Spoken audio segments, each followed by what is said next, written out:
In previous episode, we have reviewed the virtual DOM, and this episode we are going to review how we are maintaining the variable, how we are creating and maintaining the variable in the React. So for that, we are using a useState. So what we do here is we are importing from the React useState, and here we are initializing our variable, right? So whatever the variable is. So for example, in this case, we are creating a one variable count, and this is the function how we are updating that variable whenever we want to change this variable. So we are calling this function set count, and we are passing the updating this value.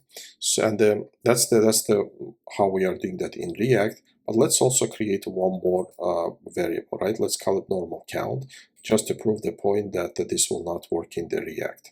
So for example, we have a function increment, and whenever we are clicking a button, so here, right? So whenever we are clicking a button, we are calling the increment function, and the increment function, what we do, we are calling the set count. We are calling the set count, and we are increasing the value of the count 1, which should be updated on the UI, right?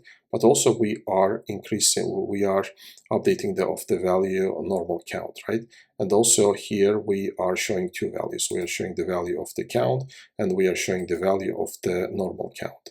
And also we are, just to prove the point that this value is actually updated, but it's not reflected on the React side, so we are logging that to our console, the normal count value, so whatever the value is there. So let's go and see that how exactly it works. So here so before going there, right? So what we do here, we are adding our component to our main application, and after that, we are restarting our React application.